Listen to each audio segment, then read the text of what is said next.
మహాభారతంలో 12వ పర్వం శాంతి పర్వం. ఈ పర్వంలో ధర్మరాజుకి భీష్ముడు చేసిన బోధనలు, మంచి మంచి కథలు ఉంటాయి. యుద్ధం ముగిశాక తన బంధుమిత్రులందరికీ ధర్మరాజు గంగా నదీ తీరంలో అంత్యక్రియలు చేశాడు. అక్కడే ఒక నెల రోజుల పాటు పాండవులు నివసించారు. వ్యాసుడు, నారదుడు ధర్మరాజును పరామర్శించేందుకు వచ్చారు. ఇంతమంది మరణంతో వచ్చిన విజయం ఎందుకని ధర్మరాజు వారి ముందు బాధపడ్డాడు. ముఖ్యంగా కర్ణుడి మరణం ధర్మరాజుని బాగా బాధపెట్టింది. పాండవులకు కర్ణుడు అన్నయ్య అని ముందే తెలిస్తే పరిస్థితులు వేరేలా ఉండేవని ఎంతో దుఃఖించాడు. ఈ రహస్యాన్ని కర్ణుడు మరణించే వరకు చెప్పకుండా కుంతీదేవి దాచటం ధర్మరాజుకి నచ్చలేదు. అప్పుడు కర్ణుడి గొప్పతనం, అలాగే అతని పతనానికి కారణమైన తప్పుల గురించి నారదుడు వివరంగా చెప్పారు. కుంతీదేవికి సూర్యుని వల్ల జన్మించి రథసారథి అధిరథుడి దగ్గర పెరిగాడు కర్ణుడు. ఎప్పుడైతే దుర్యోధనుడి పక్కన చేరాడో అప్పుడే అతనిలో అధర్మం ప్రవేశించిందని నారదుడు చెప్పాడు. పాండవుల మీద అసూయతోనే అతను దుర్యోధనుడికి సహకరించాడని నారదుడు వివరించాడు. కర్ణుడు వీరుడే, ఇందులో సందేహం లేదు. కాని తన విద్యల కోసం అబద్ధాలు ఆడాడు. ధర్మం తెలుసని చెప్పే కర్ణుడికి అబద్ధం చెప్పడం అధర్మం అని తెలియదా? ఎదుటివారికి చెప్పడానికే ధర్మం అంటే ఎలా? అందుకే పరశురాముడు శపించాడు. ఒక వీరుడు తాను శిక్షణ ప్రదర్శించే సమయంలో చుట్టుపక్కల ఎవరికైనా తన వల్ల హాని కలుగుతుందా లేదా అని నిశ్చయంగా చూసుకొని ఆ తర్వాతే అస్త్రాలను పరీక్షించాలి. అది పూర్తిగా ఆ ధనుర్ధారి బాధ్యత. కాని అవేవీ చూడకుండా తన బాణంతో ఒక పేదవాడి గోవును చంపేశాడు. అందుకే ఆ బ్రాహ్మణుడు శపించాడు. విలువిద్యలో ఇలాంటి నియమాలు పాటించాలి. కాబట్టి యుద్ధ విద్యలకు అర్హులైన క్షత్రియులకు మాత్రమే ద్రోణుడు విద్య నేర్పాడు. అప్పట్లో ఏ గురువైనా ఎవరికి ఏ అర్హత ఉందో ఆ విద్య నేర్పించేవారు. కర్ణుడు అర్జునుణ్ణి గెలవాలన్న తాపత్రయంలో అధర్మాన్ని, అసత్యాన్ని ఆశ్రయించాడు. కర్ణుడు చేసిన అతిపెద్ద అధర్మాలు దుర్యోధనుడితో స్నేహం, ఆ దుర్యోధనుడి కోసం ద్రౌపదీ వస్త్రాపహరణాన్ని దగ్గరుండి చేయించటం. ఇవన్నీ అతను చేసిన ఘోరమైన తప్పులు. అందుకు తగ్గ ఫలితమే అనుభవించాడని నారదుడు ధర్మరాజుకు చెప్పాడు. కర్ణుడి వీరత్వం గురించి కూడా నారదుడు చెప్పాడు. కళింగ దేశరాజు చిత్రాంగదుడు. ఆయన తన కుమార్తె శుభాంగికి స్వయంవరం ప్రకటించాడు. ఆ స్వయంవరానికి సుయోధన, కర్ణుడు ఇద్దరూ వెళ్లారు. స్వయంవరంలో శుభాంగి సుయోధనుణ్ణి వరించలేదు. అందుకు దుర్యోధనుడికి కోపం వచ్చింది. ఆమెను అపహరించాలని అనుకున్నాడు. అది చూసి స్వయంవరానికి వచ్చిన రాజులు దుర్యోధనుడిపై యుద్ధం చేశారు. కర్ణుడు వారితో యుద్ధం చేసి దుర్యోధనుణ్ణి రక్షించాడు. శుభాంగిని దుర్యోధనుడు హస్తినాపురానికి తీసుకువెళ్లాడు. ఆ స్వయంవరంలో జరాసంధుడు కూడా ఉన్నాడు. యుద్ధానికి సిద్ధంగా లేని జరాసంధ కూడా కర్ణుడి ముందు ఓడాడు. అది అవమానంగా భావించిన జరాసంధ తనతో యుద్ధానికి రావాలని కర్ణుణ్ణి ఆహ్వానించాడు. అప్పుడు కూడా కర్ణుడు జరాసంధుణ్ణి ఓడించాడు. ఆ సమయంలోనే కర్ణుడి వీరత్వానికి మెచ్చిన జరాసంధ అతనికి మాలిని అనే నగరాన్ని కానుకగా ఇచ్చాడు. కర్ణుడు ఇంత గొప్ప వీరుడైనా అధర్మం పక్కన చేరడం, శాపాలు ఇవి అతని పతనానికి ప్రధాన కారణాలుగా నారదుడు చెప్పాడు. వీటికి తోడు ఇంద్రుడు కవచకుండలాలు తీసుకోవడం, కుంతీదేవికి కర్ణుడిచ్చిన వరం వల్ల పాండవుల్లో ధర్మరాజు, నకుళ్ళు దొరికినా వదిలేయడం, భీష్ముడు కర్ణుణ్ణి అర్ధరథుడు అనడం వల్ల మానసికంగా కుంగిపోవడం, శల్యుడు కర్ణుణ్ణి మాటలతో హింసించటం ఇవి కర్ణుడి మరణానికి కీలకమైన కారణాలని చెప్పాడు నారదుడు. కర్ణుని కంటే అర్జునుడి దగ్గర దివ్యాస్త్రాలు ఎక్కువగా ఉండడం కూడా అతని విజయానికి కారణమైంది.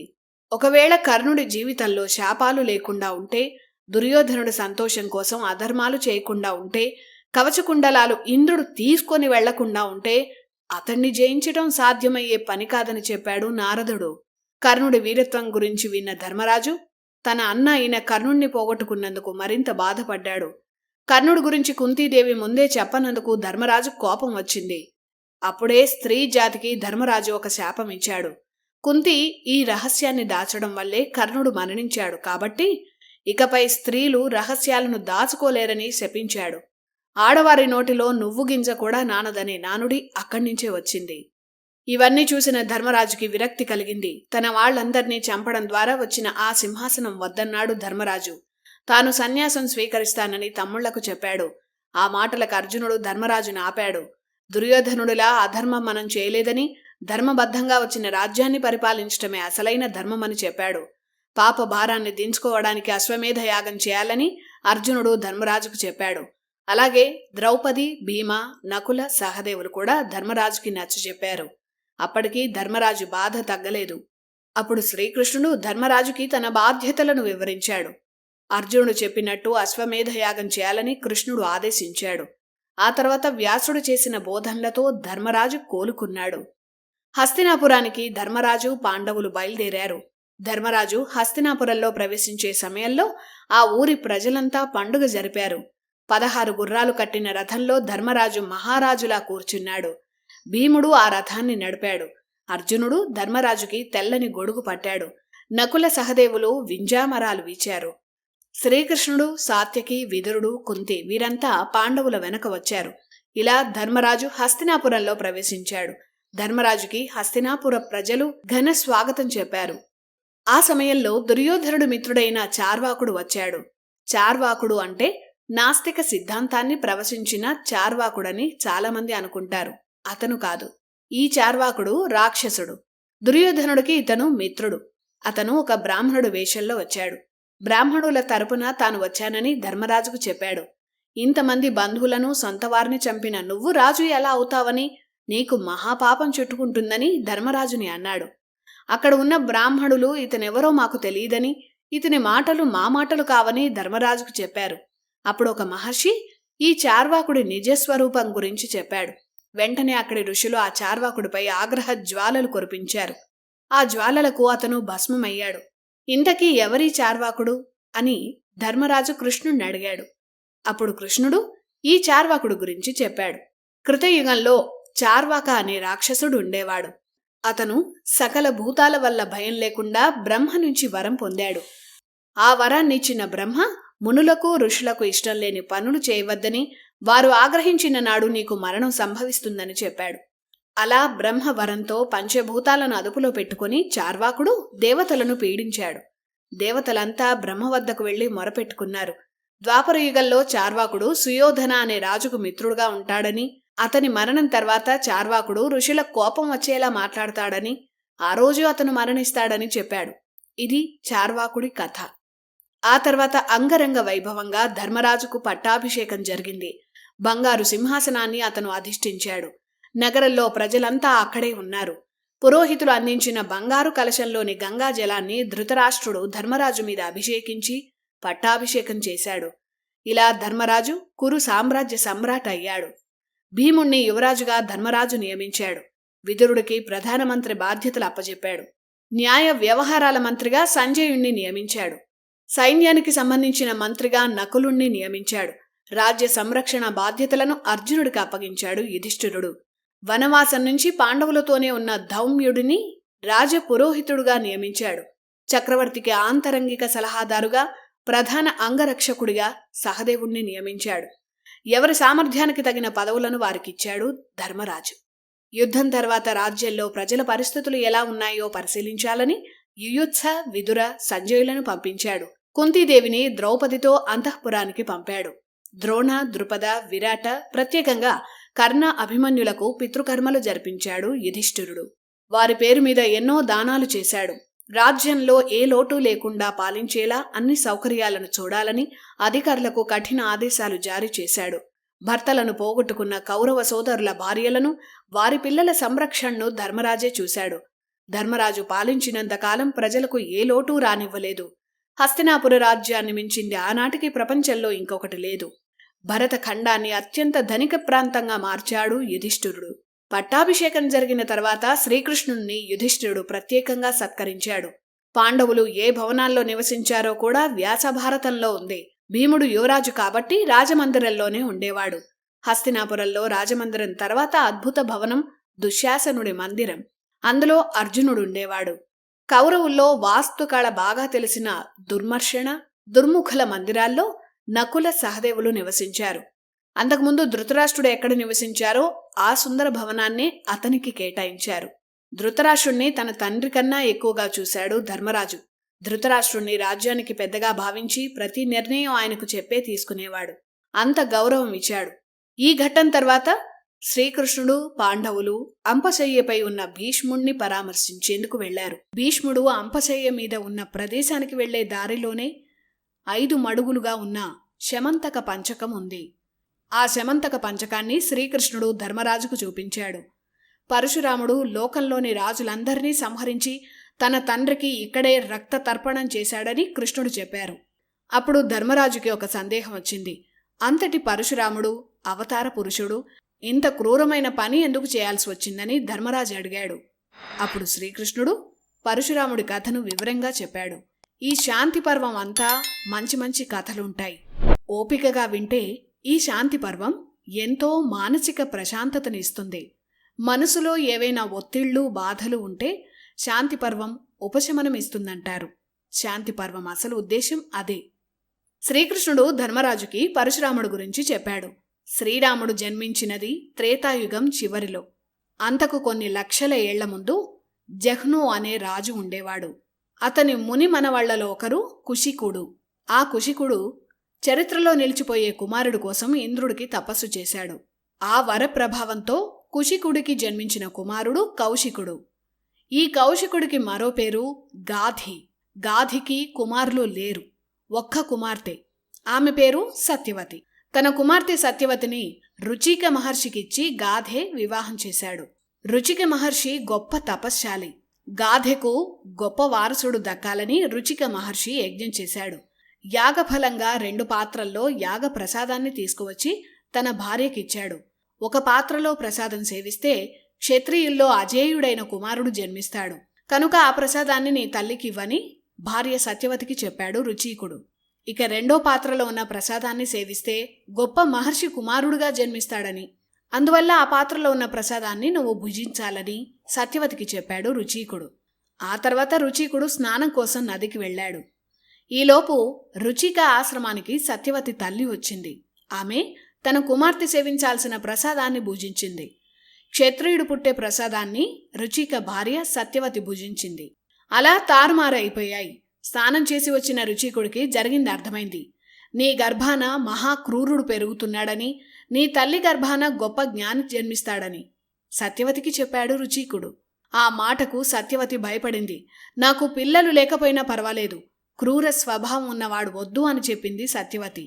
అప్పుడు రుచీకుడు తన తపశ్శక్తిని ఉపయోగించాడు. తన కుమారుడికి బదులు తన మనవడికి క్రూర స్వభావం ఉండేలా చేశాడు. అలా రుచిక మహర్షి సత్యవతిలకు జమదగ్ని జన్మించాడు. సత్యవతి తల్లికి విశ్వరథుడు జన్మించాడు. ఆ తర్వాత అతనే బ్రహ్మర్షి విశ్వామిత్రుడయ్యాడు. రుచిక సత్యవతుల కుమారుడే జమదగ్ని. అతని కుమారుడు పరశురాముడు. బ్రాహ్మణుడే అయినా క్షత్రియ స్వభావం ఉన్నవాడు. పరశురాముడి సమయంలోనే హైహయ వంశంలో ప్రఖ్యాత చక్రవర్తి కార్తవీర్యార్జునుడు పరిపాలిస్తున్నాడు. అతను 7 దీవులను పాలించేవాడని భారతంలో ఉంది. అతను దత్తాత్రేయుడికి మహాభక్తుడు. దత్తాత్రేయ వర ప్రభావంతో కార్తవీర్యార్జునకు 1000 చేతులు లభించాయి. అంటే అర్థం 1000 చేతులతో తిరుగుతాడని కాదు. అవసరం వచ్చినప్పుడు 1000 చేతులు ఉద్భవించి ఒక్కో చేతిలో ఒక్కో ఆయుధంతో పోరాడగల శక్తి ఉన్నవాడని అర్థం. ఆ కాలంలో కార్తవీర్యార్జును మించిన వీరుడు లేడు. ఒకరోజు అగ్నిదేవుడు కార్తవీర్యార్జునుడి దగ్గరకు వచ్చాడు. తనకు ఆహారం కావాలని అడిగాడు. తన ఆధీనంలో ఉన్న గ్రామాలను భక్షించమని అగ్నిదేవుడికి కార్తవీర్య అనుమతి ఇచ్చాడు. అగ్నిదేవుడు గ్రామాల్లో ఉన్న ముని ఆశ్రమాలను కూడా దహించేశాడు. ఆ ఆశ్రమాల్లో వశిష్ఠాశ్రమం కూడా ఉంది. అందుకు ఆగ్రహించిన వశిష్ఠుడు దీనికి కారణమైన కార్తవీర్యార్జునుడి చేతులు పరశురామ చేతిలో తెగిపోతాయని శపించాడు. అది తెలిసి కార్తవీర్యార్జున బాధపడ్డాడు. కార్తవీర్యార్జునుడి కుమారులు దుర్మార్గులు. వారు అరాచకాలు సృష్టించేవారు. ఒకరోజు వారు వేటలో అలసిపోయి జమదగ్ని ఆశ్రమానికి వెళ్లారు. చక్రవర్తి కుమారులు కాబట్టి జమదగ్ని వారికి అద్భుతంగా ఆతిథ్యమిచ్చారు. ఒక ఋషి ఇంతమందికి గొప్ప ఆహారం ఎలా తెచ్చాడని రాజకుమారులకు అనుమానం వచ్చి జమదగ్నిని అడిగారు. కామధేనువు అంశతో జన్మించిన సురభి అనే గోవుని జమదగ్ని చూపించాడు. ఏం అడిగినా క్షణాల్లో ఇచ్చే గోవు సురభి. ఆ గోవు మహర్షివైన నీ దగ్గర ఎందుకని రాజకుమారులు బలవంతంగా తీసుకువెళ్లిపోయారు. ఈ విషయం కార్తవీర్యార్జునకి తెలియదు. సురభి విషయం పరశురాముడికి తెలిసింది. వెంటనే ఆవేశంతో తన గొడ్డల్ని తీసుకొని కార్తవీర్యుడితో యుద్ధం చేశాడు.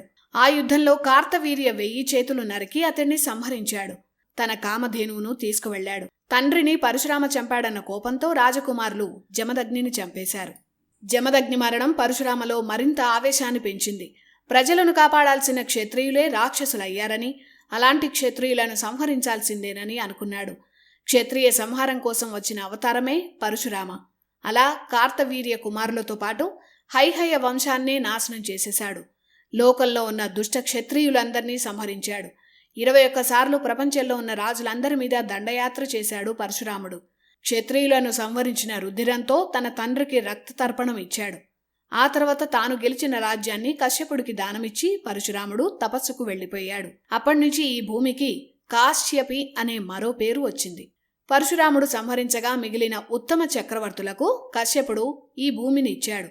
అలా విస్తరించిన రాజ్యాలు వారి వారసులే మీరు అని చెప్పాడు శ్రీకృష్ణుడు. ఆనాటి పరిస్థితులే ఈనాడు ఉన్నాయని, అందుకే యుద్ధంలో రాక్షస సంహారం జరిగిందని చెప్పాడు. పరశురాముడి కథంతా విన్న తర్వాత పాండవులు, కృష్ణుడు భీష్ముడిని దర్శించేందుకు వెళ్లారు. ఓఘవతి నదీ తీరంలో నిర్మించిన ఆశ్రమంలో అంపశయ్యపై భీష్ముడున్నాడు. శ్రీకృష్ణుడు భీష్ముడిని మొట్టమొదట పరామర్శించాడు. కృష్ణుణ్ణి చూడగానే భీష్ముడికి మనసు తేలికపడింది. నీ అనుభవమంతా ధర్మరాజుకు వివరించి అతన్ని మంచి చక్రవర్తి చేయాలని, అతనికి వచ్చిన సందేహాలు తీర్చాలని కృష్ణుడు భీష్ముణ్ణి కోరాడు. రాజధర్మాలు వివరించటంలో భీష్ముణ్ణి మించిన వాడు లేడన్నాడు కృష్ణుడు. మొత్తం 56 రోజులు భీష్ముడు అంపశయ్యపై ఉండి ఉత్తరాయణ పుణ్యకాలం రాగానే పరమపదించినట్లు మహాభారతంలో ఉంటుంది. అయితే ఒళ్లంతా బాణాల వల్ల విపరీతమైన బాధ ఉందని, సందేహాలకు జవాబు చెప్పే శక్తి లేదన్నాడు భీష్ముడు. అప్పుడు బాణాల వల్ల భీష్ముడికి బాధ లేకుండా, నొప్పి తెలియకుండా వరమిచ్చాడు కృష్ణుడు. అప్పటికే సాయంత్రం అవడం వల్ల మర్నాడు వస్తామని భీష్ముడి దగ్గర అనుమతి తీసుకుని పాండవులు, కృష్ణుడు వెళ్లారు. భీష్ముడు మొత్తం భారతం అంతా ఉంటాడు. కానీ ఈ శాంతి పర్వంలో ఆయన చెప్పిన అద్భుతమైన ప్రవచనాలు ప్రఖ్యాతి చెందాయి. నిత్యం పారాయణం చేసే విష్ణు సహస్రనామాన్ని ధర్మరాజుకి భీష్ముడే అంపశయ్య మీదే బోధించాడు. అప్పటినుంచే విష్ణు సహస్రనామ పారాయణం మొదలైంది. అంత అద్భుతమైన విషయాలెన్నో భీష్ముడు తన చివరి దశలో చెప్పారు. భీష్ముడికి ఆ కీర్తి దక్కాలని కృష్ణుడే చెప్పమన్నాడు. ధర్మరాజు అడిగిన ప్రశ్నలకు భీష్ముడు చెప్పే సమాధానాలన్నీ ఈ కలియుగంలో ప్రజలకు మార్గదర్శకాలవుతాయని కృష్ణుడు చెప్పాడు. యుద్ధంలో బంధువులను సంహరించినందుకు ధర్మరాజు కుమిలిపోతున్నాడు. అందువల్ల భీష్ముడు ముందుకు రాలేకపోయాడు. క్షత్రియులకు యుద్ధం ధర్మం. యుద్ధంలో తమను ఎదిరించిన తండ్రులను, తాతలను, బంధువులను, మిత్రులను, కుమారులను, మనుమలను, గురువులను ఎవరినైనా క్షత్రియుడు వధించటం ఆ కాలానికి ధర్మమేనని భీష్ముడు అన్నాడు. కనుక ధర్మరాజు చింతించాల్సిన అవసరం లేదన్నాడు. భీష్ముడి మాటలు విన్న ధర్మరాజు మనసు కుదుటపడింది. తన మనసులో ఉన్న ఎన్నో సందేహాలను భీష్ముడిని అడిగేందుకు ముందుకు వచ్చాడు. వినమ్రంగా అతని ముందు నిల్చున్నాడు. ఇక్కడి నుంచి ఎన్నో సందేహాలకు భీష్ముడు గొప్ప గొప్ప ఉదాహరణలతో సమాధానమిచ్చారు. ముందుగా ధర్మరాజు రాజధర్మాల గురించి అడిగాడు. ప్రజలు ధర్మ మార్గంలో నడవాలంటే రాజులు కఠినంగానే ఉండాల్సి వస్తుంది. తప్పు చేసిన వారిని శిక్షించాల్సిందే. కనుక రాజధర్మం గురించి వివరించాలని కోరాడు ధర్మరాజు. అప్పుడు భీష్ముడు ఇలా చెప్పాడు. అవి ఈ కాలానికి పనికొస్తాయి. ఏ మనిషికైనా దైవబలం అవసరం. కనుక రాజు దైవాన్ని పూర్తిగా విశ్వసించాలి. అప్పుడే ప్రజలు ధర్మాన్ని ఆచరిస్తారు. ఒక రాజుకి శాంతి, మంచి మనసు, గొప్ప గుణం ఇవన్నీ ఉండాలి. దండనీతిని చాలా అప్రమత్తంగా అమలు చేయాలి. ఈ విషయంలో వారు వీరు అనే తేడా చూపించకూడదు. ఒక మంచి బ్రాహ్మణుడు అద్భుతమైన మంత్రి అవుతాడు. అందువల్ల పండితులను రాజు ఎప్పుడూ అవమానించకూడదు. అదే బ్రాహ్మణుడు తప్పు చేస్తే అతను కూడా శిక్షకు అర్హుడే. శుక్రనీతి గురించి చెప్పాడు భీష్ముడు. యుద్ధ సమయంలో అస్త్రాలు ధరించి తనపైనే యుద్ధం చేసే బ్రాహ్మణుణ్ణి వధించటం తప్పు కాదు. అది ధర్మం. గురువు భార్యను బాధించిన వారిని, పసిపిల్లను చంపిన వారిని, సాటి మనిషిని చంపిన వారిని, రాజద్రోహం చేసిన వారికి మరణశిక్ష కన్నా దేశ బహిష్కరణ అతిపెద్ద శిక్ష. కనుక ఆ శిక్ష విధించాలి. ఇలా భీష్ముడు చెప్పాడు. బృహస్పతి చెప్పిన రాజధర్మాన్ని భీష్ముడు వివరించాడు. రాజు తన ప్రాణాలు అర్పించైనా రాజ్యాన్ని కాపాడాలి. రాజు దృష్టిలో అందరూ సమానమే. రాజు దయతో వ్యవహరించాలి. అయితే మెతకదనం చూపించకూడదు. మెతకగా ఉన్న రాజుకి ప్రజలు భయపడరు. రాజు క్రూరత్వం ప్రదర్శించకూడదు. అలా చేస్తే ప్రజలు భయభ్రాంతులవుతారు. కనుక రాజు అతి మృదువుగానూ ఉండకూడదు. అతి క్రూరత్వాన్ని చూపకూడదు. సమయానికి తగ్గట్టు పాలించాలి. రాజు తన ఆగ్రహాన్ని ఎప్పుడూ ప్రజల ముందు ప్రదర్శించకూడదు. సంయమనంతో ఉండాలి. రాజు గంభీరంగా ఉండాలి. తన కింది ఉద్యోగులకు అతి చనువు ఇవ్వకూడదు. అలా చేస్తే వారు రాజును లెక్క చేయరు. రాజు బలహీనతలో వారికి తెలిసిపోయి హాని చేసే ప్రమాదం ఉంటుంది. రాజ్యానికి అపకారం చేసే ఎవరినైనా రాజు చాలా కఠిన శిక్షలు విధించాలి. సరిగ్గా పనిచేయని ఉద్యోగులను నిర్దాక్షిణ్యంగా పనిలోంచి తీసేయాలి. తప్పు చేసిన వాడు గురువైనా, కుమారుడైనా, మిత్రుడైనా కఠినంగా శిక్షించాలి. రాజు తనను పొగడే వారిని దూరంగా ఉంచాలి. అవినీతి పరుల డబ్బును బాధితులకు పంచాలి. ఎవరిని అతిగా నమ్మకూడదు. ఎవరి మీద అతి విశ్వాసము చూపించకూడదు. రాజుకి ఉండాల్సిన ప్రథమ లక్షణం విచక్షణ. ఇది బృహస్పతి చెప్పిన రాజధర్మమని భీష్ముడు ధర్మరాజుకు చెప్పాడు. రాజుకి శత్రువులు ప్రజల్లోంచి పుడతారు.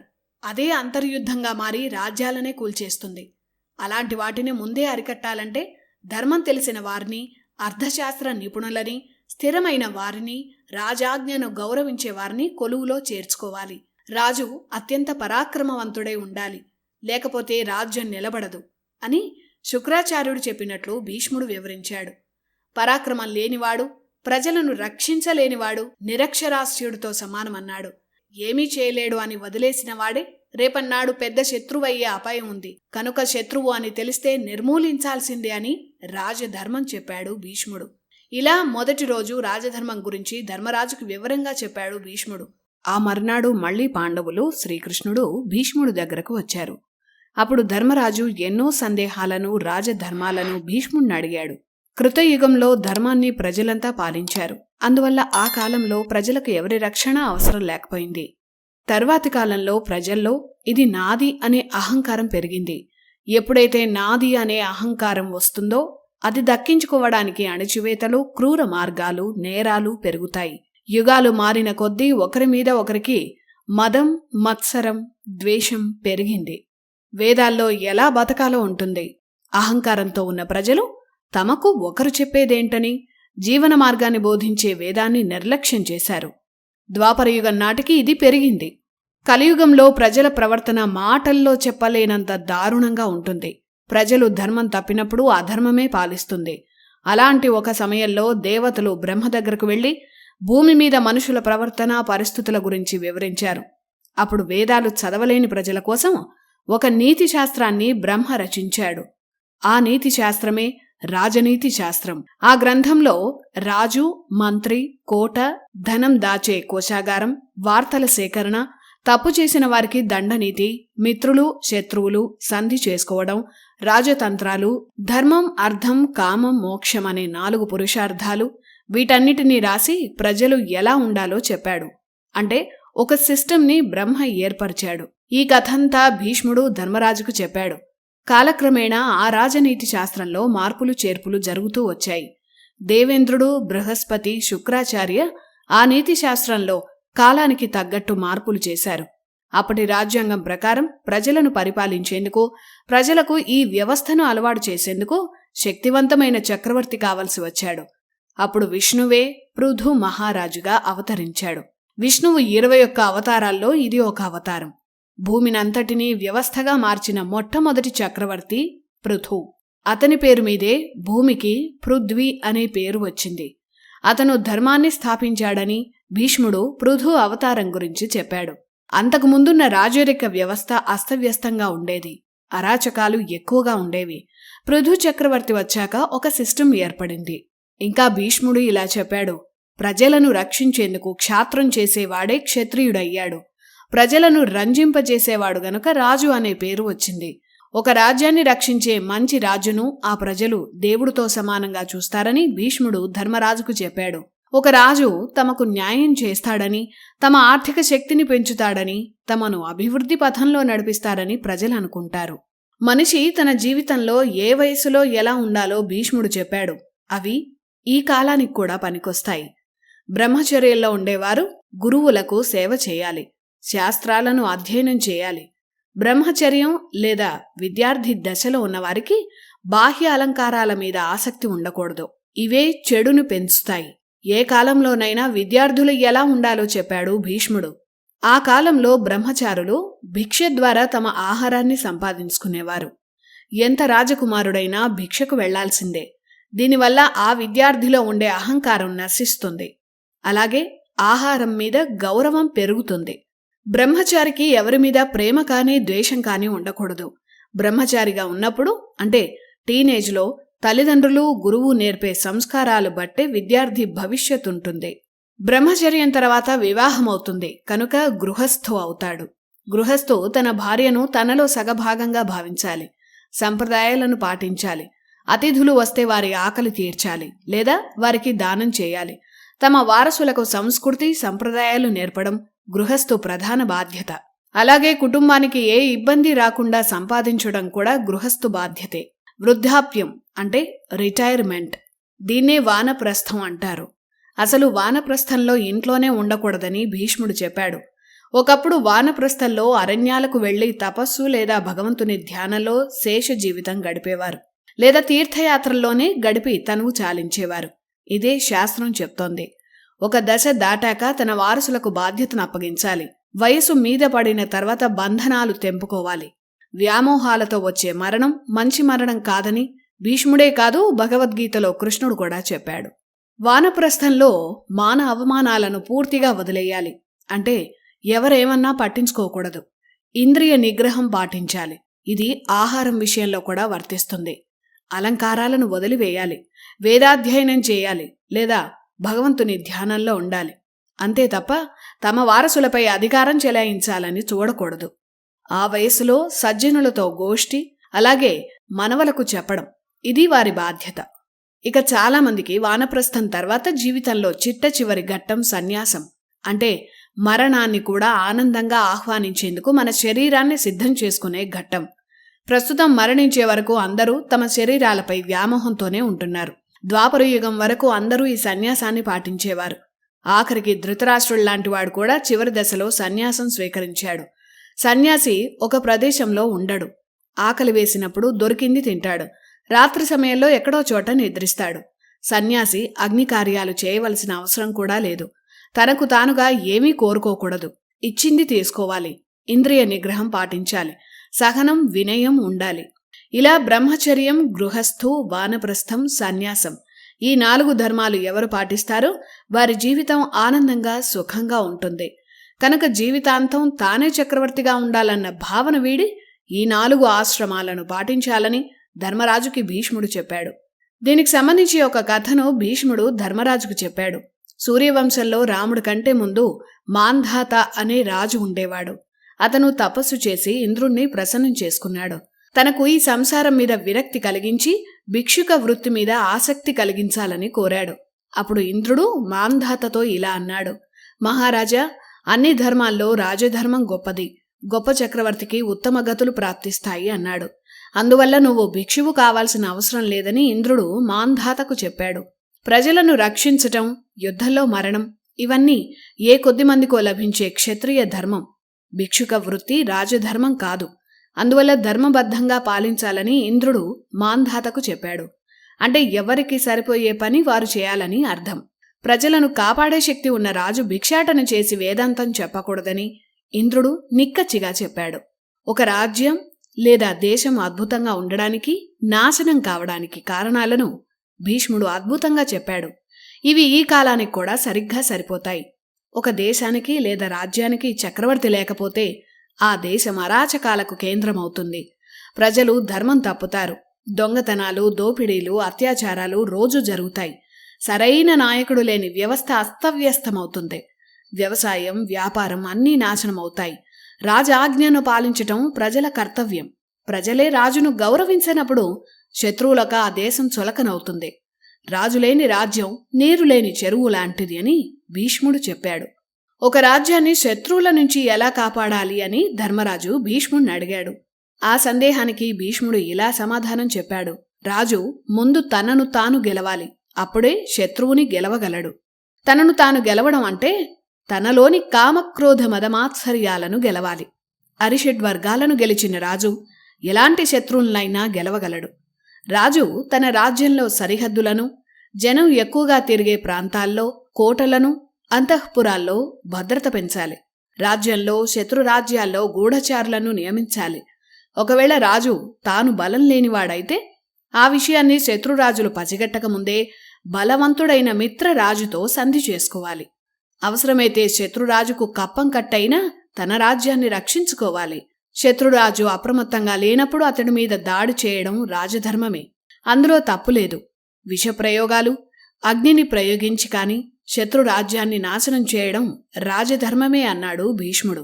ఆ కాలానికి ఇవి రాజధర్మాలే. ఇప్పటికీ చాలా దేశాల్లో గూఢచారులు శత్రువులపై విషప్రయోగం చేయడం చూస్తున్నాం. రాజు ఎప్పుడూ తనకు తానుగా యుద్ధానికి పిలవకూడదు. ముందు శత్రువులకు మంచి మాటలు చెప్పి చూడాలి. తరువాత అతని శత్రురాజులతో విభేదాలు కల్పించి లొంగదీసుకోవాలి. ఆఖరి అస్త్రంగా యుద్ధం చేయాలి. ప్రజల ఆదాయంలో 6వ వంతు మాత్రమే పన్నుగా స్వీకరించాలి. అంతకన్నా ఎక్కువ పన్ను విధించకూడదు. ఆదాయ వనరులు సమృద్ధిగా లభించే అటవీ సంపద, గోవులు, గనులు మొదలైన వాటికి సమర్థులైన అధికారులను నియమించి అభివృద్ధి చేయాలి. తన రాజ్యంలో జరిగే అన్ని అభివృద్ధి పనులను రాజు ఎప్పుడూ గమనించాలి. ఒక రాజ్యంలో నీటికి ఎప్పుడూ కరువు ఉండకూడదు. అందుకే మంచినీటి కోసం వీలైనన్ని బావులను తవ్వించాలి. సమర్థులైన వారిని, శక్తివంతులైన వారిని సైన్యంలో నియమించాలి. శత్రువు దాడి చేస్తే ఆ శత్రువులకు దారిలో ఆహార పదార్థాలు, నీరు దొరకకుండా చేయాలి. రాజు తన రాజతంత్రాన్ని సమర్థంగా నడపాలి. రాజు ఏది తప్పినా పర్వాలేదు గాని ఎట్టి పరిస్థితుల్లోనూ ధర్మం తప్పకూడదని భరద్వాజ సంహితలో ఉందని భీష్ముడు చెప్పాడు. ముఖ్యంగా రాజు ఇంద్రియాలను జయించాలి. కామానికి వశం కాకూడదు. పరాయి స్త్రీలకు దూరంగా ఉండాలి. మద్యపానం అస్సలు ఉండకూడదు. ధనం విచ్చలవిడిగా ఖర్చు చేయకూడదు. ఎప్పుడూ ఎవరిని అనవసరంగా దండించకూడదు. దురుసుగా మాట్లాడకూడదు. రాజు విజ్ఞానవంతుడై ఉండాలి. దాన ధర్మాలు చేయాలి. తన చుట్టూ ఉండే వారిలోనే రాజును వంచేవారుంటారు. వారి మాటలు నమ్మకూడదు. ఇవన్నీ రాజుకి ఉండే లక్షణాలని భీష్ముడు చెప్పాడు. అలాగే రాజు పన్నుల కోసం ప్రజలను పీడించటం ఆవు పొదుగును కోయడంతో సమానమని భీష్ముడు చెప్పాడు. తోటమాలి చెట్ల నుంచి పళ్ళు కోసినంత సున్నితంగా, ప్రజలకు నొప్పి తెలియని విధంగా రాజు ప్రజల నుంచి పన్నులు వసూలు చేయాలి. ఆ పన్నులు కూడా ప్రజలకు అవసరమైన సౌకర్యాలు, రక్షణలు కల్పించిన తర్వాతే వసూలు చేయాలి. యజ్ఞయాగాల కన్నా ప్రజల అవసరాలు తీర్చడమే ప్రధాన బాధ్యత అని భీష్ముడు ధర్మరాజుకు చెప్పాడు. ఇలా రాజధర్మాల గురించి భీష్ముడు చెప్పాడు. ధనం ఎలా సంపాదించాలో చెప్పాలని ధర్మరాజు భీష్ముడిని అడిగాడు. అప్పుడు భీష్ముడు చెప్పిన ఈ కథ ఈ కాలానికి కూడా చాలా ముఖ్యమైంది. రాజుకి ధనం బాగా సంపాదించే వ్యాపారుల అవసరం ఉంటుందని చెప్పాడు భీష్ముడు. అంటే ఇప్పటి కార్పొరేట్ వ్యవస్థ గురించి ఆనాడే చెప్పాడు.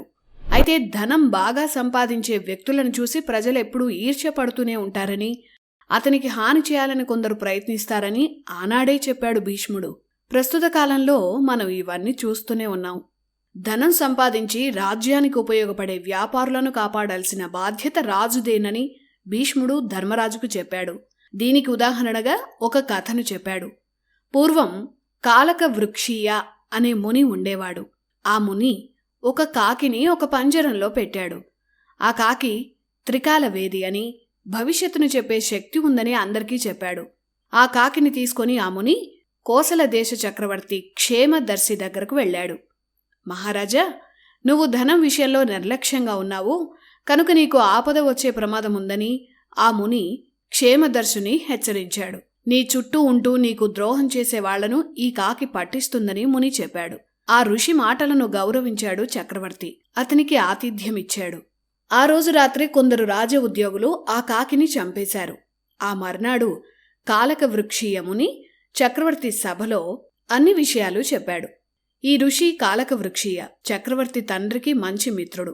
క్షేమదర్శి పాలన ఎలా ఉందో తెలుసుకోవడానికి కోసల రాజ్యానికి వచ్చాడు. రాజ్యం సుభిక్షంగా ఉన్నా కొందరు అవినీతి అధికారుల వల్ల రాజ్యానికి త్వరలో ఆపద రాబోతోందని ఆ ఋషి గమనించాడు. ఆ విషయం సాధారణంగా చెప్తే ఎవరికీ అర్థం కాదు కనుక కాకి కథను చక్రవర్తి క్షేమదర్శికి చెప్పి నమ్మించాడు. అతను తెచ్చిన కాకి మామూలు కాకే. దానికి ఎలాంటి మహిమలు లేవు. కానీ దానికి మహిమలున్నాయేమో అని భయపడి, తామెక్కడ బయటపడిపోతామో అని భయపడి అవినీతి అధికారులు కాకిని చంపేశారు. అంతఃపురంలోనే కాకి చనిపోయింది కనుక కోటలోనే నీ శత్రువులున్నారు అని చక్రవర్తిని అప్రమత్తం చేశాడు ఆ ఋషి. వారెవరో రాజు వెంటనే కనిపెట్టి శిక్షించాడు. రాజుని అప్రమత్తం చేసే ఇలాంటి మిత్రులు ఉండాలని భీష్ముడు ధర్మరాజుకి చెప్పాడు.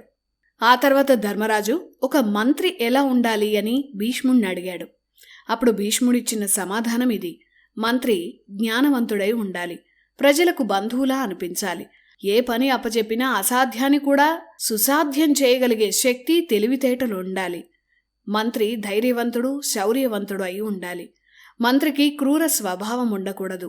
క్రూరుడైన మంత్రి వల్ల చక్రవర్తికి ప్రమాదం.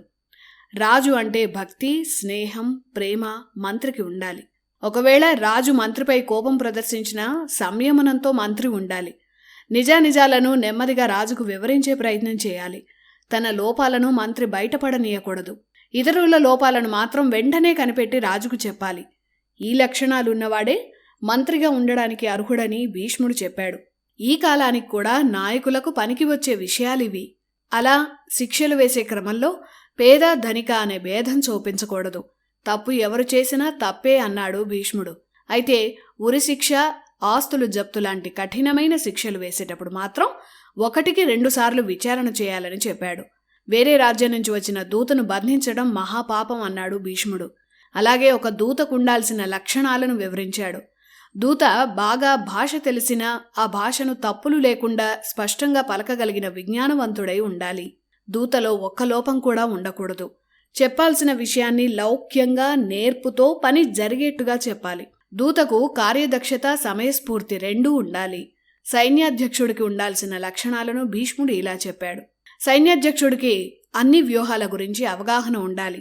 యుద్ధానికి కావలసిన యంత్రాల తయారీలో పరిజ్ఞానం ఉండాలి. ఆయుధ ప్రయోగంలో, యుద్ధం చేయడంలో నేర్పు ఉండాలి. రాజు ఎవరిని అతిగా నమ్మకూడదు. తన కుమారులను కూడా అతిగా నమ్మకూడదు. ఆ కుమారుడే రేపు రాజుకు శత్రువు కావచ్చని భీష్ముడు చెప్పాడు. రాజు అందర్నీ నమ్మినట్లే నటించాలి, కానీ ఎవరినీ నమ్మకూడదు. అదే రాజధర్మం అని చెప్పాడు. ఇక రాజధాని ఎలా ఉండాలని ధర్మరాజు భీష్ముడిని అడిగాడు. ఆ సందేహానికి భీష్ముడు ఇలా చెప్పాడు.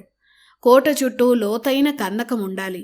విశాలమైన వీధులు, 2 వైపులా ఇళ్ళు, దుకాణాలు ఉండాలి. దుకాణాల్లో అన్ని వస్తువులు దొరకాలి. సూపర్ మార్కెట్ల గురించి ఆనాడే చెప్పాడు భీష్ముడు ఇలా. అన్ని ధాన్యాలు, ఆహార పదార్థాలకు రాజధానిలో లోటు లేకుండా ఉండాలి. నెయ్యి, అన్ని రకాల నూనెలు, పదార్థాలను రాజధానిలో నిల్వ ఉంచాలి. నగర రక్షణకు ఆయుధాగారాలు ఉండాలి. అందులో అన్ని ఆయుధాలు ఉండాలి. విజ్ఞానవంతులైన పండితులు, విలాసినులు, పరిచారికలు, అన్ని కళలను తెలిసిన వారు రాజధానిలో ఉండాలి. రాజధానిలో ప్రజల పూర్తి బాధ్యత రాజుదే. రాజ్యంలో దొంగల భయం, దుండగుల భయం ఉండకూడదు. రాజ్యంలో పశు సంపదను వృద్ధి చేయాలి. వాణిజ్యం, పశు సంపద, వ్యవసాయం వృద్ధి ఒక రాజ్యానికి ముఖ్యమైన ఆర్థిక వనరులు. ఈ సందర్భంలోనే భీష్ముడు సూర్యవంశ చక్రవర్తి మాంధాతకు ఉతధ్య మహర్షి చెప్పిన మాటలను చెప్పాడు. రాజు ధర్మరక్షణకే జన్మించాడు కనుక అతి ఆవేశం, అతి కోపం, కామం ఉండకూడదు. ధర్మం వల్ల మాత్రమే ప్రజలు ఉత్తమ పౌరులవుతారు. ఆ ధర్మాన్ని నేర్పే గురువు ఎవరైనా సరే వారికి ప్రజల్లో గౌరవం దక్కేలా చూసే బాధ్యత రాజుదే. రాజు అహంకారి, పరస్త్రీ వ్యామోహం ఉన్నవాడు కాకూడదు. ధర్మం తప్పిన రాజ్యంలో వర్షాలు కురవవు, వ్యాధులు వ్యాప్తి చెందుతాయి, రాజు పరాక్రమం నశిస్తుంది. అలాంటి రాజును బంధుమిత్రులు వదిలేస్తారు. ప్రజల్లో పేదరికం, తిరుగుబాటు వస్తాయి. శత్రువులు రాజ్యాన్ని ఆక్రమించేందుకు చూస్తారు. రాజు ధర్మబద్ధంగా లేకపోతే ఈ అనర్థాలన్నీ జరుగుతాయని భీష్ముడు చెప్పాడు. ఒక రాజ్యం లేదా దేశం అభివృద్ధి చెందాలంటే రాజు ఆలోచన ఎలా ఉండాలో కూడా భీష్ముడు చెప్పాడు. కోసల రాజ్య చక్రవర్తి వసుమన అనే రాజుకు వామదేవ అనే మహర్షి చెప్పిన నీతి సూత్రాలను భీష్ముడు ధర్మరాజుకు చెప్పాడు. అవేంటంటే, రాజుకు ధన సంపాదన కంటే ధర్మనిరతే ముఖ్యం. అప్పుడే రాజుని ప్రజలు దేవుళ్లా చూస్తారు. రాజుకు అధిక సంపాదన కావాలంటే అతని ధర్మనిరతి ఇంకా పెరగాలి. రాజు తన సైన్యాన్ని ఆర్థికంగా మంచి జీతాలిచ్చి సంతృప్తిపరచాలి. అప్పుడే శత్రువులు దండెత్తినప్పుడు సైనికులు ప్రాణాలకు తెగిస్తారు. రాజు ఎప్పుడూ వేరే దేశాల మీద దండెత్తి వారిని దోచుకోవాలని చూడకూడదు. రాజు ఇరుగు పొరుగు రాజులతో స్నేహంగా ఉండి తన రాజ్యానికి శత్రువులు లేకుండా చూడాలి. శత్రురాజులు దండెత్తినా సాధ్యమైనంత వరకు ఉపాయంతోనే పరిష్కరించాలి. యుద్ధానికి సై అనకూడదు. దానివల్ల ప్రజలు ఇబ్బంది పడతారు. తన సైన్యంలో అంతఃకలహాలు వస్తే సామదాన భేద దండోపాయాలను ప్రయోగించి సమస్యను పరిష్కరించాలి. ఇలా రాజధర్మాల గురించి వివరంగా చెప్పాడు భీష్ముడు. శాంతి పర్వంలో భీష్ముడు ధర్మరాజుకి ఎన్నో విలువైన విషయాలు చెప్పాడు. అందులో భాగంగానే మనుషుల అసలు ప్రవర్తనను గుర్తించడం ఎలాగో చెప్పాలని ధర్మరాజు భీష్ముడిని అడిగాడు. అప్పుడు భీష్ముడు ఒక కథ చెప్పాడు. ముఖ్యంగా పిల్లలకు ఇలాంటి కథలు పెద్దలు చెప్పాలి. ఇలాంటివి క్లాస్ రూమ్స్లో ఎవరు చెప్పరు. మనుషుల సైకాలజీ గురించి భీష్ముడు చెప్పిన కథ. పులి నక్క కథ. పురిక అనే రాజ్యం ఉండేది. ఆ రాజ్యానికి రాజు పౌరిక. అతను మరణించిన తర్వాత మరో జన్మలో నక్కగా పుట్టాడు. ఆ నక్కకి తన పూర్వజన్మ జ్ఞానం ఉండేది. గత జన్మలో క్రూరుడిగా ఉండడం వల్లే ఇలా నక్కలా పుట్టానని అతను బాధపడ్డాడు. కనీసం ఈ జన్మలో బాగా బ్రతుకుదామని అనుకుంది ఆ నక్క. అహింసా వ్రతం ఆచరించింది. ఆకులలములు తింటూ సాధు జంతువులాగా బతికింది. అది చూసిన తోటి నక్కలు, మాంసం తినాల్సిన నువ్వు శాకాహారం ఎందుకు తింటున్నావని అడిగాయి. కాని నక్క వాటి మాటలు పట్టించుకోలేదు. ఈ నక్క విషయం ఆ అడవిలో ఉన్న పులిరాజుకు తెలిసిందే. ఆ నక్క దగ్గరకు వచ్చి, నువ్వు చాలా సౌమ్యుడివి అని విన్నాను, నాతో స్నేహం చెయ్యి అని ఆ పులి అడిగింది. నీ స్నేహం వల్ల నన్ను కూడా మంచివాడనుకుంటారు అని పులి ఆ నక్కకు చెప్పింది. అప్పుడు ఆ నక్క ఆ పులికి ఒక షరతు పెట్టింది. నాతో నువ్వు స్నేహం చేస్తే నీ వారికి అసూయ కలుగుతుంది. వారంతా నీ మీద కోపం పెంచుకుంటారు. ఆ చెప్పుడు మాటలు విని నన్ను అనుమానించను అని మాట ఇస్తేనే నీతో స్నేహం చేస్తానని నక్క పులితో అంది. పులి అందుకు అంగీకరించింది. నక్కతో స్నేహం చేసింది. నక్క చెప్పినట్టుగానే ఈ స్నేహం మిగిలిన పులులకు నచ్చలేదు. ఈ నక్కను పులిని ఎలాగైనా విడదీయాలని ఆ పులులు పథకం వేశాయి. ఒకరోజు పులి తినవలసిన మాంసాన్ని నక్క గుహలో దొంగతనంగా పెట్టాయి. పులిరాజు దగ్గరకు మిగిలిన పులులు వెళ్లాయి. నీ మాంసాన్ని నక్క దొంగిలించింది కనుక ఆ నక్కను చంపు అని చెప్పాయి. పులిరాజు ఆ మాటలను నమ్మేశాడు. నక్కను చంపమని మిగిలిన పులులను ఆదేశించాడు. కాని పులిరాజు తల్లి ఆ మాటలు నమ్మలేదు. నిజమో అబద్ధమో తెలుసుకోకుండా చెప్పుడు మాటలు విని తప్పు చేయవద్దని తల్లి పులి పులిరాజుకు చెప్పింది. నీ సేవకులు పుట్టుకతోనే మోసగాళ్లు గనక వారి మాటలను నమ్మొద్దు అని అప్రమత్తం చేసింది. మంచివాళ్లను చూసి చెడ్డవారు, అందగాళ్లను చూసి అందం లేనివారు, తమకన్నా అధికులను చూసి తక్కువవారు అసూయ చెందడం సహజమని ఆ తల్లి పులి చెప్పింది. పైగా పుల్లులకు రాజైన నువ్వు తొందరపాటు నిర్ణయాలు తీసుకోకూడదని చెప్పింది. ఆ నక్క గురించి నీకు తెలిసే స్నేహం చేశావు కదా, అలాంటి నక్క నీ మాంసం కోసం మోసం చేయదు కనుక నిజానిజాలు తెలుసుకో అని తల్లి పులి పులిరాజుకి నీతిని బోధించింది. ఆ తర్వాత పులిరాజు దగ్గరకు ఆ నక్క వచ్చింది. మొదట నన్ను మంచివాడివి అని పొగిడావు, చెప్పుడు మాటలు విని నిందించనని మాట ఇచ్చి ఇప్పుడు ఆ మాటలు తప్పావు కనుక ఇక నీతో స్నేహం చేయలేనని నక్క పులితో చెప్పి వెళ్ళిపోయింది. ఆ తర్వాత నిరాహార దీక్ష చేసి నక్క ప్రాణత్యాగం చేసి ఆ జన్మ నుంచి విముక్తి పొందింది. ఈ కథలో నీతిని భీష్ముడు ఇలా చెప్పాడు. రాజు లేదా అధికార స్థానంలో ఉన్న వ్యక్తి ఎవరో చెప్పిన మాటలను గుడ్డిగా నమ్మి నిర్ణయాలు తీసుకోకూడదు. మన చుట్టూ ఉన్న వారిలో చాలామంది అసూయాపరులే ఉంటారు.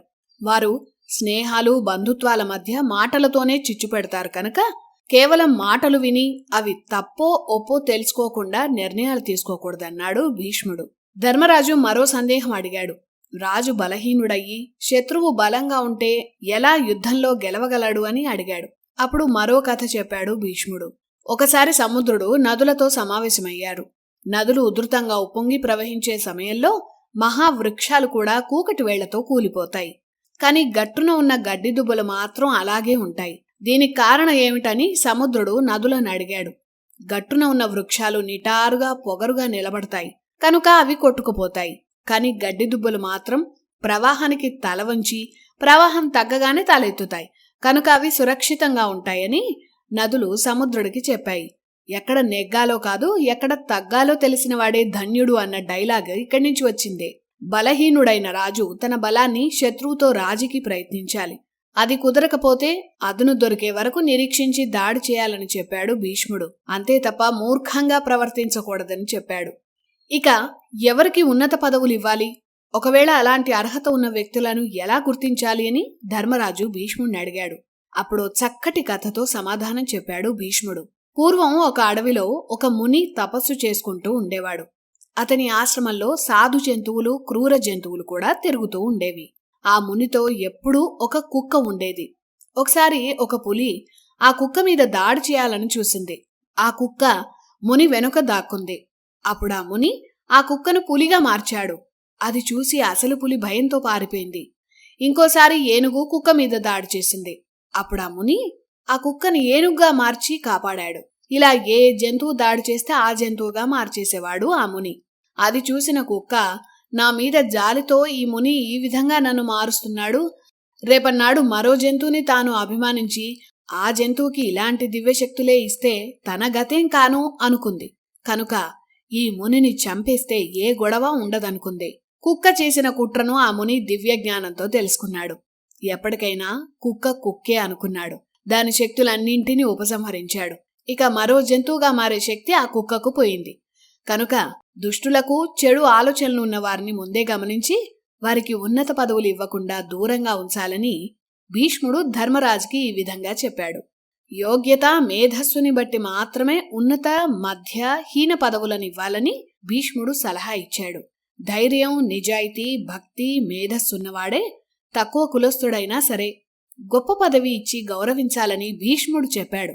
నేర్పు, భక్తి కలిగిన సేవకులున్న రాజుకి తిరుగులేదని చెప్పాడు. రాజు ఎప్పుడూ మంచి గూఢచారులను పెట్టుకొని ఎప్పటికప్పుడు తన ఉద్యోగుల గురించి తెలుసుకోవాలని చెప్పాడు భీష్ముడు. ధర్మ, అర్థం, కామం వీటి గురించి సులువైన భాషలో వివరించాలని, చాలా మందికి వీటిపై సందేహాలున్నాయని భీష్ముడిని అడిగాడు ధర్మరాజు. అప్పుడు భీష్ముడు ఇలా చెప్పాడు. ఇదే సందేహం ఒకప్పుడు అంగిరష్ట అనే రాజుకు వచ్చింది. అప్పుడు కామంద అనే ముని ఆ రాజుకు చెప్పిన విషయాలు నీకు చెప్తానని ధర్మరాజుకు చెప్పాడు భీష్ముడు. కామ సుఖాలే ముఖ్యంగా భావించే వారెవరైనా సరే వారిలో ధర్మం ఉండదు. అర్థం అంటే డబ్బు, అది కూడా నిలవదు. అలాంటి వారు ఎప్పుడూ కష్టాల్లోనే ఉంటారు. అందరి చీదరింపులకు గురవుతారు. అలాంటి వారి దగ్గరకు స్నేహితులు కూడా రారు. చివరకు దుర్భరమైన మరణాన్ని పొందుతారని భీష్ముడు చెప్పాడు. ధర్మం ఆచరించాలంటే అర్థం కావాలి. అర్థం అంటే ధనం. అంత మాత్రాన ధర్మాచరణ కోసం అక్రమంగా సంపాదిస్తే అది అధర్మమవుతుంది. కామ సంబంధిత కోరికలు విడిచిన చక్రవర్తి గాని, నాయకుడు గాని గొప్ప మార్గదర్శి అవుతాడు. అందున కామం కన్నా ధర్మం, అర్థమే గొప్పవని భీష్ముడు చెప్పాడు. అంటే డబ్బు సంపాదించాలి, అందులో కొంత అనుభవించాలి, మిగిలిన దాంట్లో కొంతైనా ధర్మం కోసం ఖర్చు పెట్టాలని భీష్ముడు చెప్పాడు. ధర్మం అంటే దానాలు, లేని వారికి ఇవ్వడం, మన సంప్రదాయాలను కాపాడటం, ఇవన్నీ వస్తాయి. ఇక శీలం అంటే అసలైన అర్థమేమిటని ధర్మరాజు అడిగాడు. అప్పుడు భీష్ముడు ధర్మరాజు కథనే అతనికి చెప్పాడు. ఇంద్రప్రస్థంలో పాండవులు సుఖంగా ఉన్న రోజుల్లో ఆ వైభవం చూసి సుయోధనుడికి అసూయ పుట్టింది. ఆ అసూయ పగ ప్రతీకారంగా మారింది. ధర్మరాజు చేసిన రాజసూయ యాగ సమయంలో ఇంద్రప్రస్థ వైభవాన్ని, తానెప్పుడూ చూడని మయసభ అద్భుతాన్ని చూసి దుర్యోధనుడు ఓర్వలేకపోయాడు. ధర్మరాజుకు పట్టిన అదృష్టాన్ని తలుచుకొని కడుపు మంటతో ఏడ్చాడు. తన తండ్రి ధృతరాష్ట్రుడికి కూడా తన బాధ చెప్పాడు. అప్పుడు ధృతరాష్ట్రుడు సుయోధనుడితో ఇలా అన్నాడు. దుర్యోధనా, నీకున్న ఐశ్వర్యంలో ధర్మరాజుకున్న ఐశ్వర్యం తక్కువే. కాని ధర్మరాజుకు మంచి శీలముంది, అది నీకు లేదు అని ధృతరాష్ట్రుడే దుర్యోధనుణ్ణి అన్నాడు. ధర్మరాజు ధర్మంలో సంపన్నుడు గనుక నీకన్నా గొప్పవాళ్లా కనపడుతున్నాడు అని ధృతరాష్ట్రుడు దుర్యోధనుణ్ణి అన్నాడు. శీల సంపద అంటే శరీర సౌందర్యమో సంపదో ఇంకేదో కాదు. మనం పాటించే ధర్మం, మన నిజాయితీ, మన మంచితనం, ఆ మంచితనంతో చేసే పనులు, వాటి వల్ల వచ్చే ఖ్యాతే అసలైన శీలమని సాక్షాత్తు ధృతరాష్ట్రుడే ధర్మరాజు వ్యక్తిత్వాన్ని పొగుడుతూ తన కుమారుడు దుర్యోధనుడికి చెప్పాడు. దుర్యోధనుడికి ఇంకా బాగా అర్థమయ్యేందుకు ప్రహ్లాదుడి కథను కూడా ధృతరాష్ట్రుడు చెప్పాడు. ప్రహ్లాదుడు తన శౌర్యం కన్నా ఎక్కువగా తన శీల సంపదతోనే ఇంద్రుణ్ణి, ముల్లోకాలను జయించాడు. అతని ధర్మాన్ని ఎదిరించటం ఏ దేవతకి సాధ్యం కాలేదు. అప్పుడు ఇంద్రుడు తన గురువు బృహస్పతి దగ్గరకు వెళ్ళాడు. తన రాజ్యాన్ని తిరిగి సంపాదించుకునే ఉపాయం చెప్పమని ప్రాధేయపడ్డాడు. అప్పుడు బృహస్పతి ఇంద్రుణ్ణి శుక్రాచార్యుడి దగ్గరకు పంపాడు. ఇంద్రుడు శుక్రాచార్యుడి దగ్గరకు వెళ్లి తనకు మేలు చేయాలని వేడుకున్నాడు. అప్పుడు శుక్రాచార్యుడు చెప్పిన సలహా పాటించాడు. ఇంద్రుడు బ్రాహ్మణుడి వేషంలో ప్రహ్లాదుడి దగ్గరకు వెళ్లి శిష్యుడిగా చేరాడు. ఇంద్రుడి భక్తికి ప్రహ్లాదుడు మెచ్చుకున్నాడు. ఏం కావాలో కోరుకోమన్నాడు. అప్పుడు ఇంద్రుడు, ప్రహ్లాద, నువ్వు ఇంద్రుణ్ణి ఎలా గెలిచావని అడిగాడు. అప్పుడు ప్రహ్లాదుడు బ్రాహ్మణ వేషంలో ఉన్న ఇంద్రుడికి ఇలా చెప్పాడు. నేను రాజుని అనే గర్వంతో ఎవరినీ అవమానించను. అందరికీ దాన ధర్మాలు చేస్తుంటాను. పండితులను ఆదరించాను. నా శీలమే నన్ను గొప్పవాణ్ణి చేసింది. ఆ ధర్మమే నన్ను గెలిపించింది అని ప్రహ్లాదుడు ఇంద్రుడికి బదులిచ్చాడు. అప్పుడు ఇంద్రుడు, అయితే నీ శీలాన్నే నాకు దానంగా ఇవ్వని ప్రహ్లాదుణ్ణి వరం కోరాడు. వెంటనే ప్రహ్లాదుడు ఇచ్చిన మాట తప్పకుండా తన శీలాన్ని ఇంద్రుడికి దానం చేశాడు. అంటే వ్యక్తిత్వాన్ని దానం ఇచ్చేశాడన్నమాట. ఇంద్రుడు ప్రహ్లాదుని ధర్మ తేజస్సుని తీసుకొని వెళ్ళిపోయాడు. ఇన్నాళ్ళు ప్రహ్లాదుణ్ణి అంటిపెట్టుకున్న ధర్మం, సత్యం, మంచి ప్రవర్తన, బలం ఇలాంటి గొప్ప లక్షణాలన్నీ ప్రహ్లాదుడి తేజస్సు రూపంలో విడిచిపెట్టి ఇంద్రుడి వెంట వెళ్ళిపోయాయి. చివరగా ఒక స్త్రీ ప్రహ్లాదుని నుంచి బయటకొచ్చింది. ఆమెను చూసి ప్రహ్లాదుడు నువ్వెవరమ్మా అని అడిగాడు. అందుకామె నేను ఐశ్వర్యశరిని అని చెప్పింది. బలము ధర్మము ఎక్కడ ఉంటాయో అక్కడే నేను నివసిస్తానని చెప్పింది. బ్రాహ్మణుడి రూపంలో ఉంది ఇంద్రుడేనని, తన రాజ్యాన్ని గెలిచేందుకు నిన్ను మాయ చేశాడని ప్రహ్లాదుడికి ఆ ఐశ్వర్య దేవత చెప్పింది. మనిషికి శీలం ప్రధానమైంది. శీలం వలన ధర్మం, ధర్మం వలన సత్యం, సత్యం వలన మంచి ప్రవర్తన, మంచి ప్రవర్తన వల్ల బలం వర్ధిల్లుతాయి. సమస్త సంపదలకు ఆ శీలమే ఆధారం అని చెప్పి సిరి ఇంద్రుడి దగ్గరకు వెళ్ళిపోయింది. ఆ తర్వాతే ప్రహ్లాదుడి రాజ్యం క్షీణించింది. ధర్మాన్ని ఆచరించే వారిని ఎవరూ ఓడించలేరని దుర్యోధనుడికి తన తండ్రి చెప్పాడు. అయినా వినలేదు కాబట్టే దుర్యోధనుడు పతనమయ్యాడు. ఈ కథను ధృతరాష్ట్రుడే దుర్యోధనుడికి చెప్పాడని భీష్ముడు వివరించాడు. ఇంత కథ విన్నా కూడా దుర్యోధనుడు ఇంతకీ శీలం అంటే ఏమిటో స్పష్టంగా చెప్పాలని అడిగాడు.